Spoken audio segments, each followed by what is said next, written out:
Welcome to The Cap, where we are here to speak with college reps and other professionals in the field of college admissions to help answer all your questions and guide you through every step of the process. So if you're serious about college admissions, you've come to the right place. Are you ready? Let's talk about it. And now, here's your host, Dr. John Durante. Welcome to The Cap, the College Admissions Process Podcast. I am your host, John Durante, and I am here to introduce you to college admissions representatives and other professionals in the field of college admissions. Our purpose is to serve you, the students and parents, so that you may gain insight straight from the people who ultimately make the decisions. Regardless of whether you will apply to a particular school being highlighted, you should listen to all of the episodes, as each guest will give you tremendous insight and advice on every aspect of the college admissions process, prompting you to come up with your own follow-up questions for when you visit campus or meet with a college admissions representative yourself. Lastly, if you have any questions you'd like me to cover on future episodes or any comments you'd like to share, please email me at collegeadmissionstalk@gmail.com. And don't forget to visit our website at www.collegeadmissionstalk.com. So are you ready? Let's talk about it. Welcome to The Cap, the College Admissions Process Podcast. I am your host, John Durante, and it gives me great pleasure to introduce to you today Samantha Rose-Sinclair, who is the Assistant Director of Admissions at Georgia Tech. Samantha, good morning, and thank you so much for being with us today. Good morning. How are you? I am doing well. Thank you again for being here. I can't wait to hear about Georgia Tech. So let's get right to it and ask you to tell us about yourself, Samantha. How long have you been in admissions and how did you end up in such a position? Sure. So thank you so much for having me today. Let's see, we'll go all the way back. I graduated from the University of Connecticut. That was Sunday, May 10th, 2015. And my interview for what went on to be my first admission role was less than 24 hours later on Monday, May 11th. So the professional world of college admissions is really all I've known for the past, I guess that'd make it 7 years or so now. In all, I've worked for 3 public institutions, and Georgia Tech has been my home for the longest. So for about the past 5 years here, in a few different positions, but most recently over the past year now in my role as the Assistant Director of Admission and Digital Media for our office. And so I like to say to folks that I work with students as applicants, still reviewing files, but then also on their phones, managing really all of our digital and social properties, our video content, and then our own podcast as well. So I'm sure this has been said many times before in terms of how did you end up in this position? But I know most folks don't go to college expecting that they're going to work with other students finding their way to college, right? But I think for me, my degree was in psychology. My love in the broadest sense has always been working with people. And so, when you ask how one ends up in that position, it really ends up being a natural fit that I get to work with students every day. Well, that's terrific. Thank you so much for that intro. So I know that Georgia Tech is known as the premier tech university of the South. But Samantha, tell us, what is it about Georgia Tech that makes it so appealing for so many students to want to apply and ultimately attend? Oh, goodness. Good question. I think what makes the appeal and identity of Georgia Tech so strong is that today we are still, in every sense, who we were created to be. And I know no one, John, was expecting a history lesson here, but humor me for just a second. So Georgia Tech was founded in 1886, and really as a catalyst to bring the South into the new progressive industrialized era, right? And so as an institution, we were built to have a commitment not only to innovative learning, but to providing opportunities for students to immediately apply that learning to create change in the world around them. And so today, we offer 36 majors: liberal arts, design, science, business, computing, and engineering. think I got all of them there. All as Bachelor of Science degrees. And I know for a lot of folks listening, and as they're looking at different schools, that might actually be on the smaller end of lists and numbers of majors. But that's really intentional. So what we've decided is that we're not necessarily going to be all things to all people. So instead, we're going to capitalize on our strengths, right? And bring both size and quality within those 36-degree programs. And actually, many of our programs are the largest of their kind in the country. So that means, for example, we consistently graduate among the most minority engineers of any school in the country, and also graduate the most women engineers of any school in the country, period.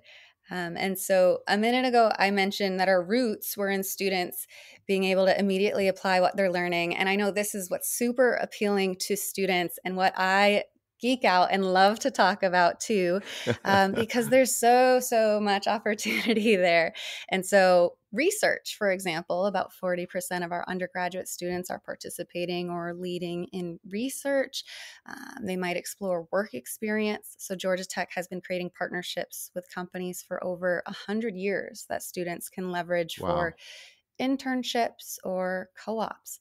And actually, our co-op program is the largest voluntary co-op program in the country. When I say voluntary, I don't mean that students are like volunteering their time. No, these are paid positions, but it's not required for graduation. And so any of the things that I'm talking about here are voluntary and participation, and based on students' interests, they can mix and match what they want to do. Another example of that is students are disproportionately studying abroad, with the majority, so over half, having an international experience prior to graduation. And then, of course, some of my favorite things to talk about are how students explore their own creative projects. And so we're home to the largest student-run makerspace in the country, which is free and available for all students to use, every major, right? And then they can also develop their ideas in incubators, accelerator programs. There's this really cool one that folks can check out called CreateX, which not only offers students the opportunity to earn credit through coursework focusing on entrepreneurship, but they can even launch their own fully functioning startup before graduating. So since Wow. 2014, there's been about 300 startups that have come out of this program, collectively valued at $1.4 billion. And then Wow. That's finally, terrific. there's isn't that amazing? There's also, if that's not so much your gig, if you're the student who likes to kind of compete with your ideas, there's some really cool stuff happening in that space too. And I'll just wrap up quickly here with my favorite, which is the Inventure Prize. It's an Emmy Award winning, almost like Shark Tank. I'm sure you're familiar with that. Very much Um, so. competition. Yeah, exactly. I feel like it's always on TV, right? So for the Inventure Prize, teams of students present their invention to panel of expert judges, live in a televised audience for a shot at a first place prize, which is $20,000 in a U.S. patent filing. Wow. So I don't know that I've scratched the surface of applied academic programs, but hopefully that gives like a high level sense of some of the things going on here. Well, thank you so much for that introduction. And no wonder so many students, again, want to apply and ultimately attend because you provide so many real world opportunities, both inside of your classrooms and beyond. So that's a terrific introduction, Samantha. Thank you so much. Thank you. Many students and their parents have actually reached out suggesting I ask about life on campus. What can you tell us about life on campus outside of the classroom? Sure. So this is actually where that history lesson from earlier comes in handy, I think. So, one of the great things about our founding in the mid 1800s is that Georgia Tech got to establish our own space in the city of Atlanta while it grew up around and with us. And so, I know a lot of folks think of us accurately as an urban campus, right? But we're also a traditional college campus with 400 acres of our own contiguous space in Midtown Atlanta. That's really unexpected. Certainly, that was unexpected for me when I went on campus for the first time. And that's important because with that really well defined campus environment, it lends itself to a really engaged campus community. So, examples here. We have intramural, club, Division One sports, over 500, I think, is the number now, student organizations. And I hope you don't mind me bragging on students because I am just endlessly in awe of them, their organizations, and they're doing the coolest things, even for fun. So, for example, recently one of our student organizations, it's called seed, I think, seeking discomfort, right, trying to check out different things and outside of their comfort zone. They created and jumped a 4.2 mile long hopscotch course on campus to break the world record. And then another Wow. student organization, right, called the Georgia Tech Filipino Student Organization went like wildly viral for their modernized, like Gen Z version of a traditional Filipino dance. So they did it to a Lil Nas X song. They received millions of views on TikTok and Facebook and Twitter. Lil Nas X retweeted them, global Wow. international news coverage of it. They're so fun. And so all of that, world records, news coverage, that was just last week alone, for example. So students are really doing some cool things. For outdoorsy folks, I know that maybe an urban campus, Atlanta is not their first instinct. Hey, fair enough. But recently I was checking out what our outdoor program has been up to lately, and it is really great. They host over 100-day trips for those students who are interested in things like kayaking, hiking, backpacking, those sort of things outside of my wheelhouse, but they are incredible at getting those things. And then also leadership and outdoor things on campus and longer treks, not only domestically, but also 23 countries. And they've reached all 7 continents. So, holy moly, like super comprehensive outdoor program. But then of course, you bring it back home, and Atlanta is also very much an extension of our students' experience, student life at Georgia Tech as well. And so, again, Midtown Atlanta, that means that the city surrounds you in every direction. Whether you want to take advantage of really incredible arts, culture, theater, shopping, sports, a lot of our students are really interested in the music scene. I'll give a shout out to the Botanical Gardens. That's the first place I ever visited after my interview with Georgia Tech. And then if you want to start a chat with a Georgia Tech student while you're on campus, ask them for food recommendations. And that is like a surefire bet every time because we've got lots of great food around us. So students together, they get to explore around campus, Atlanta, beyond. And so really, really vibrant and engaged student life at Georgia Tech. Terrific. Well, thank you so much for that explanation. And tell me, Samantha, how many applications do you actually review a year, and do you represent a specific region? Sure. So our office really only loosely uses regional territory assignments nowadays. So instead, we generally have larger sections of the country or the world that are reviewed by a team or group of admission reviewers. So in my case, I work with students in the Northeast, but more specifically, since I've been at Georgia Tech since we used to have territory assignments that were a little bit more specific, I've maintained a focus on working with students in New York and New Jersey in counseling and in review. So, however, last year we received almost 5,000 applications from just those from New York and New Jersey. Wow. So they're typically two of our top 5 non-Georgia states. Hmm. So, of course, there's then folks who have to partner with me and I get to read with for reading through those files. So they bring really great perspective to that review as well, with a few of them actually having lived in the area at some point. So while admittedly, I don't know the exact number of students that I reviewed independently, because that's a collaborative effort, I was able to take a peek and saw that I submitted a few thousand review forms over the course of this past application cycle. So it's Wow. about a 6-month period or so, about 3,000. But those forms don't represent necessarily unique individual student because each student gets multiple reviews. Right. And Right. so that's right, academic reviews, committee reviews, deferral reviews, so on and so forth.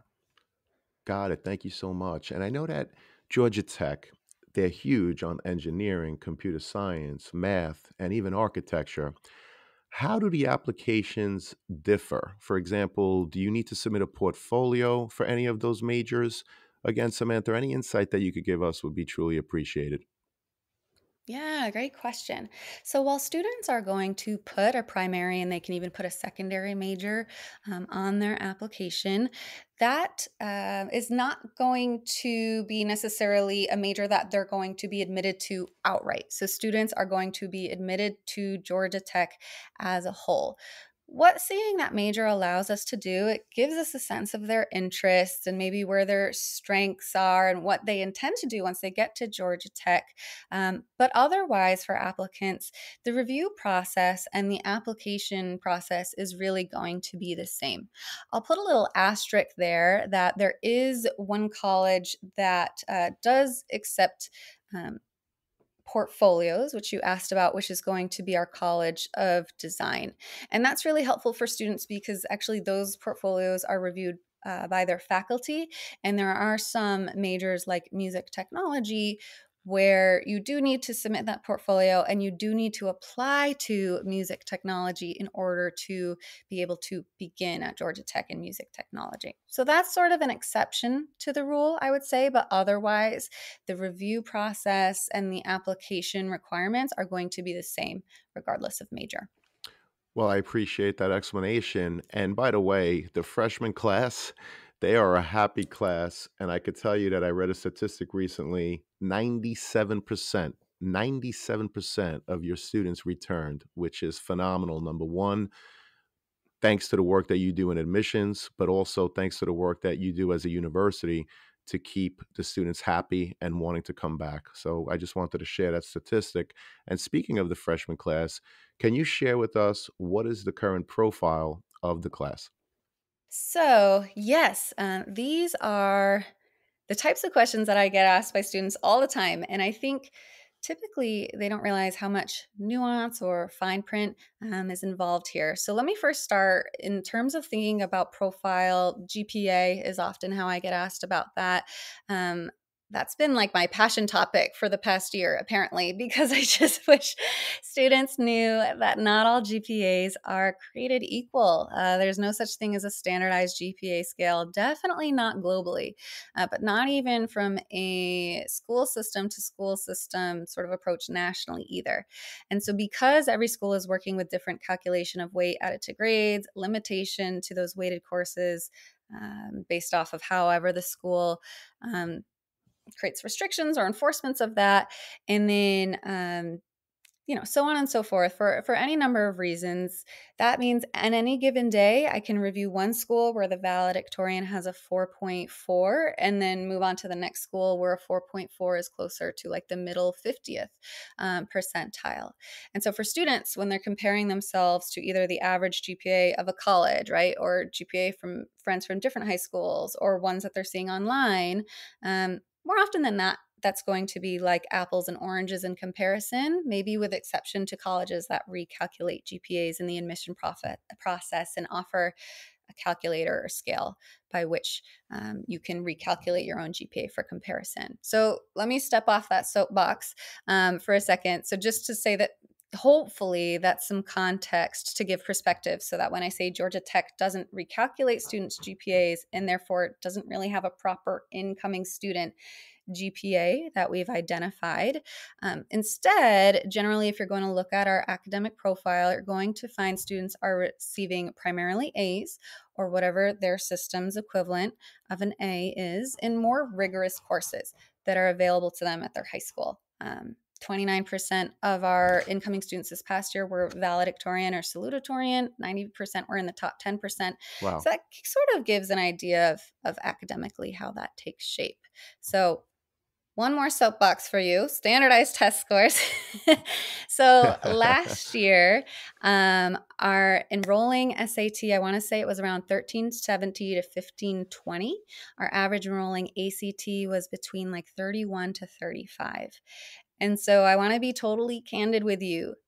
I didn't know these numbers until I looked them up last night when I was getting ready to talk to you today. I had to go on our common data set, actually. And that's because these aren't numbers, one, that are qualifiers. I don't have them in my head as I'm reviewing applications.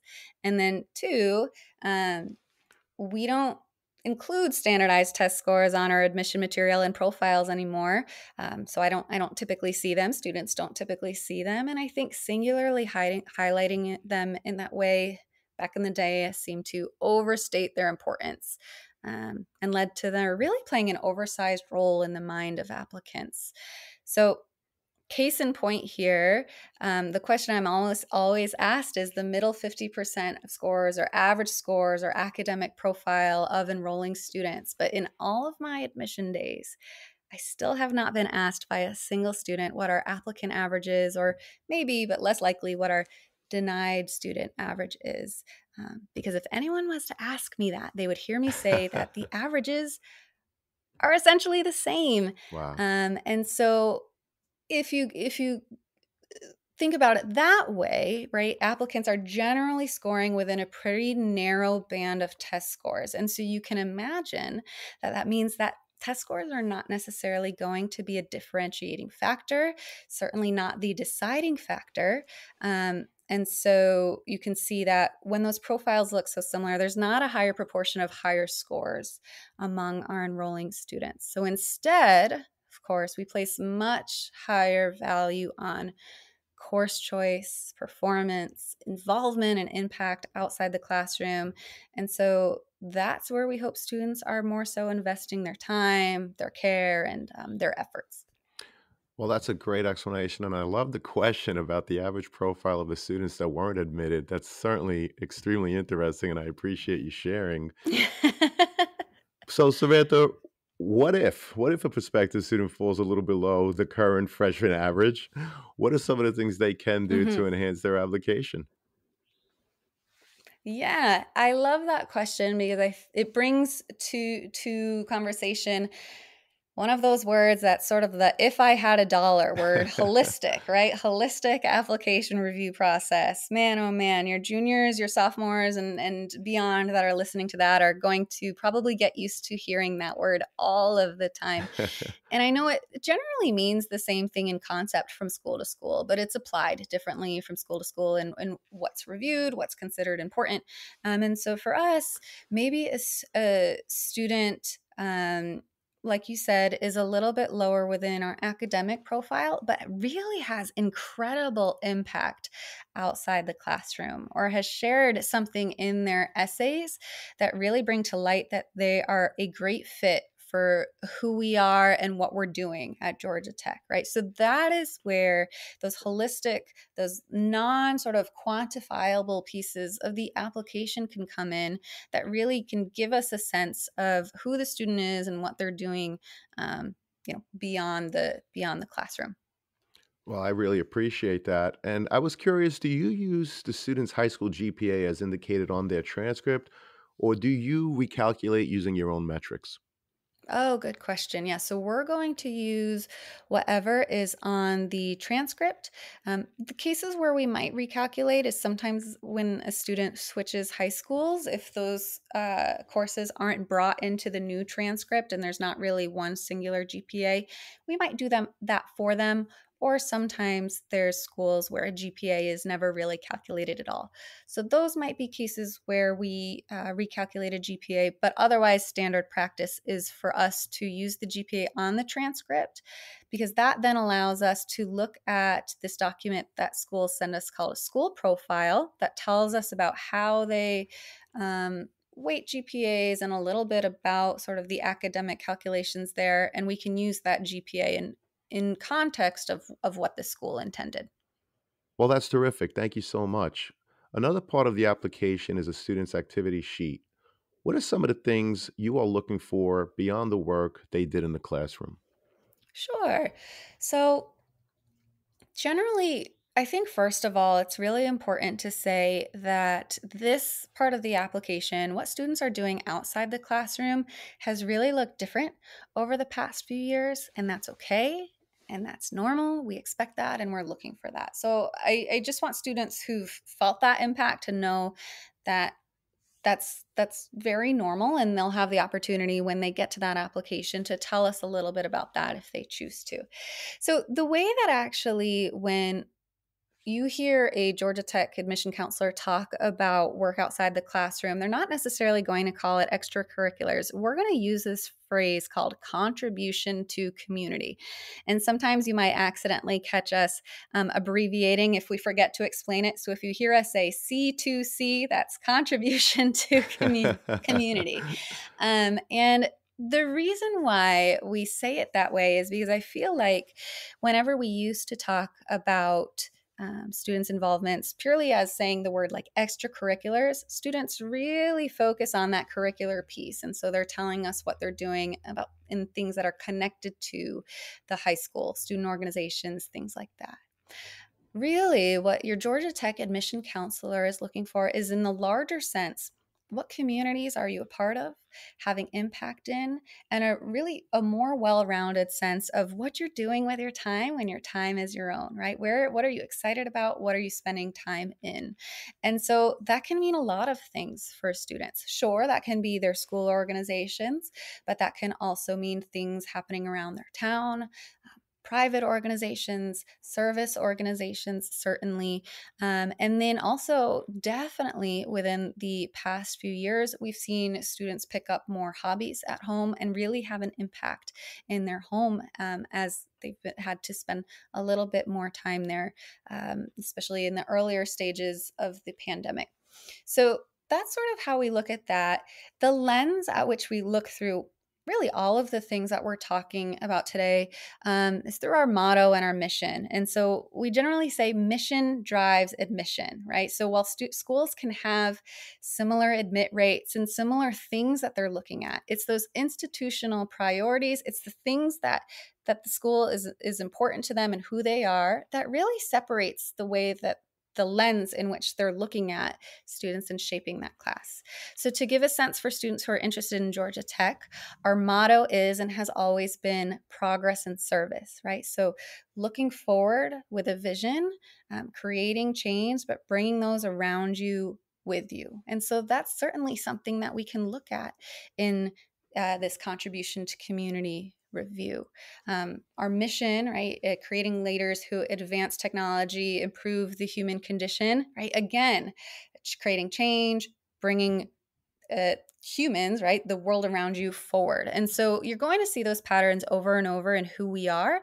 And so we hope to see a little bit about that in when students are telling us about who they are and what they're doing as well. Well, I appreciate the fact that you talk about the motto, progress and service. And I would imagine that one way that a student could help their chances is to talk about their own progress and service, relating it to the Georgia Tech motto. Sure, yes. So let's skip to the college essay. Mhm. What are some examples of college essays that really stuck with you? In other words, when you read them, you thought, this student has to attend Georgia Tech. Sure. And I think this is such a great time of year to talk about this because students in the next few months are going to start writing or at the very least brainstorming. And I know sometimes the hardest part of that is coming up with that topic. Man, right? In reality, when your Georgia Tech admission counselor is looking at your essay, they're not really necessarily, they're definitely not focusing on the prompt that you choose. They're not necessarily focusing on the topic that you choose. What's most critical to them is what they take away from, about you, right? So if you think of your application like chapters of a book, right? What story can you tell within that essay? What can we learn about you that isn't elsewhere in the application? And what can we learn about who you are?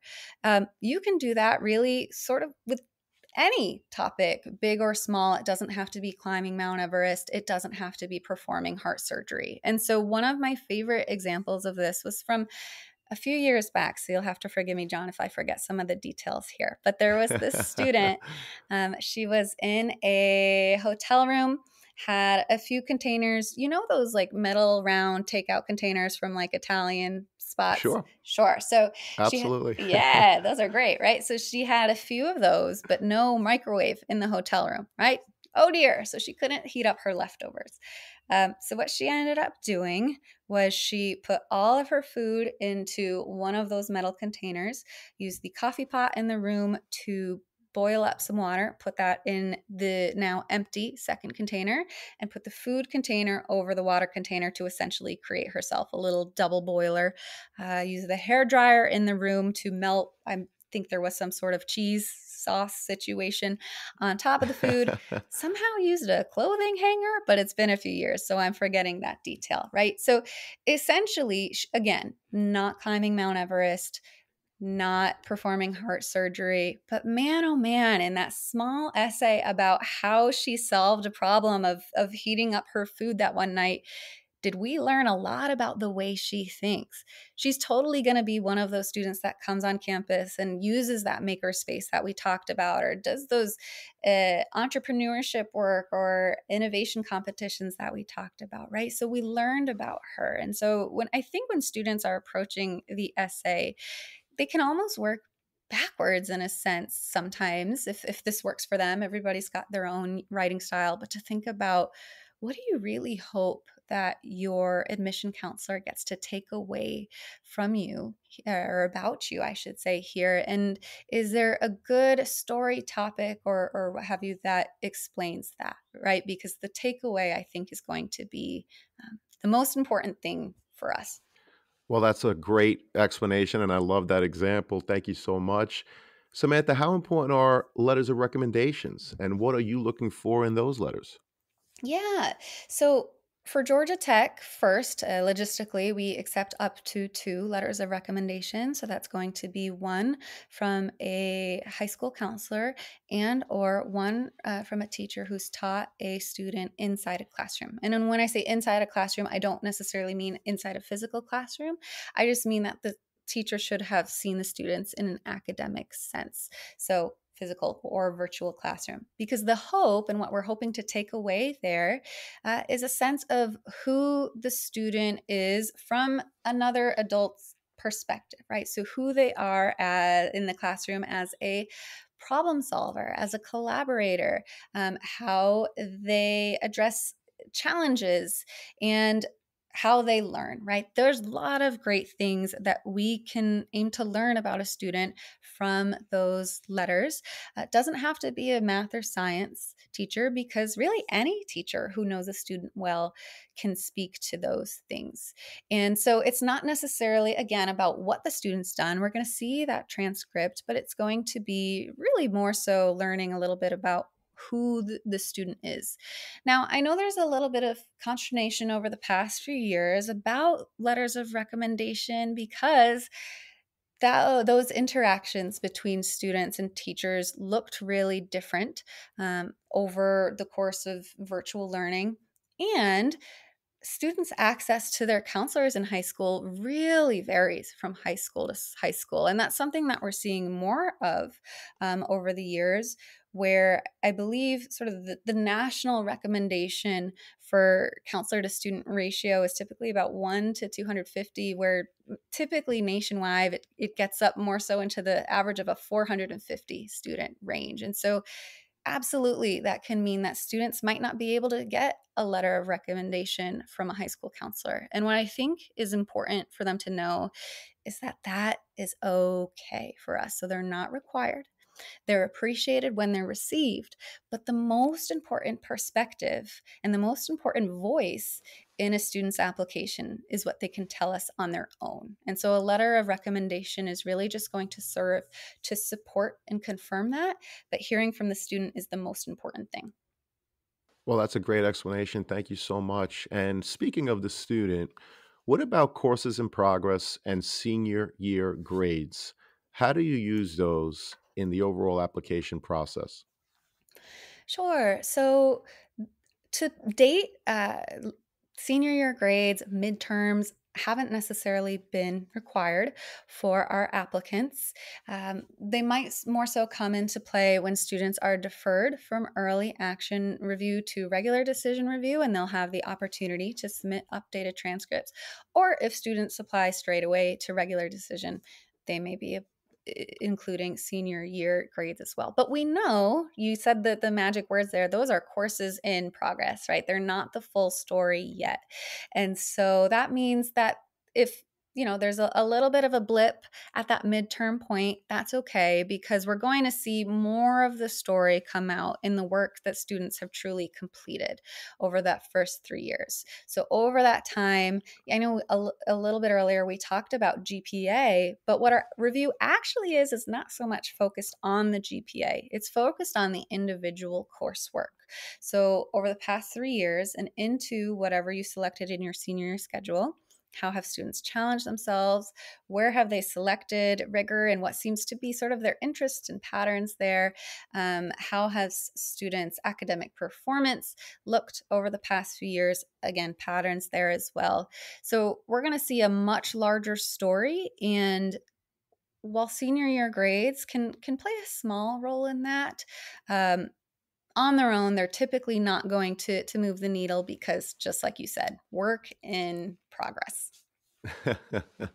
Well, thank you so much again for that explanation. And Samantha, in closing, what are the top three pieces of advice you would give a student and their parents who are getting ready for the college admissions process? Yeah. So I think for students getting ready, they need to know and they need to anticipate that they'll have to be okay with controlling what they can control. Control what you can control. And man, is that easier said than done, right? But I think there's so often a lot of focus on what happens in admission review rooms that you'll never see or you'll never be in. And that's okay. That's natural. That curiosity is again natural, and it might mean that you're really focusing on making sure that you're putting your best foot forward towards what's being reviewed in those rooms. Um, but at the end of the day, there's a lot that you can focus on that's in your control as well, right? So starting there and what I just said, what sort of application you're presenting, what sort of colleges that you're applying to, and then of course, what when that application decision comes back, where you're attending and how you're showing up to that school in the fall, right? So when we're talking about control in the admission process, there's a lot of focus on what we're doing at admission counselors, but for the majority, right, of decisions, the ball is actually going to be in the student's court. And so I know that it can feel confusing and overwhelming and a little bit vulnerable, right? When there are these pieces that you can't control. But the really great news is there's still that a lot that you can. And so I hope that students really lean into focusing on that. The second thing for parents, this is a little bit cheating, but it's almost within the same lens, right? In the sense of this control is keeping perspective on how you can be a really great support system in the college admission experience for your student. And where parents many times and guardians many times have spent their students' life as really in a managing role, getting to really leads that student through all sorts of growth over their past 17, 18 years. What's really now a great opportunity is they get to partner with that student and see that student really shine and come into their own. And so, again, thinking about what, in terms of control, what they want to see their student grow into. I think a great way to think about that is, who do you want your student to become while they're in college, right? What skills do you want them to develop? Do you want them to become a really independent adult who's leading and creating decisions and making great choices for themselves? And how can you create opportunities to practice that in the college admission process, right? How can you create opportunities for them to be the one making decisions, making calls, and doing these things for themselves? And let me tell you, it sounds a little bit scary and it's a big adjustment, but man, when you get to watch your student do those things and grow, is it the coolest thing? Right. So thinking about how you can make that shift to maybe like manager to consultant, right? Thinking about how controlling what you control, how that shifts in the year ahead is important for both student and parent. So it's sort of a 2-in-1 deal. And John, I'm totally going to cheat here for this third suggestion, because it's almost like when a genie asks you if you get 3 wishes and your third wish is for more wishes. For more advice, I think one great thing that students can do, if any of this was helpful today, is at the beginning, I mentioned that we have a podcast too. Do you mind if I plug it a little bit here? Is that okay? Absolutely. Absolutely. So Okay. my third one is lots more pieces of advice. And so we have a podcast called the College Admission Brief. So it's about 10 to, or I should say maybe closer to 15 to 20 minute episodes that we do at Georgia Tech, but is not focused on Georgia Tech. So you heard me a little bit today diving into my comfort zone, which is more so like admission theory, not necessarily admission practice at education, but how do these things work and how does that play into what we do? That is totally what we're doing over on the College Admission Brief all the time, because we really want it for students to be not just those who are interested in Georgia Tech, but students who want to learn about the admission process overall. So for example, and I should say parents too, the episode that we're going to record tomorrow is for parents of juniors.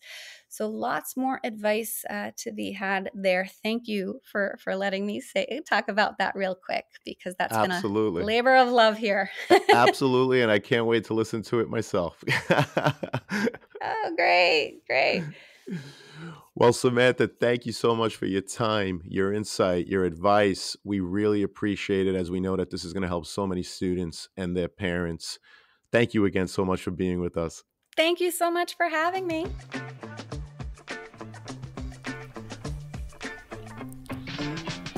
Thank you for joining us on this episode of the CAP, the College Admissions Process Podcast. We hope you enjoyed the show. If you did, please don't forget to tell a friend. And follow us on Facebook, Instagram, Twitter, and wherever you listen to your podcasts. I am your host, John Durante, and I look forward to seeing you on the next episode of The Cap.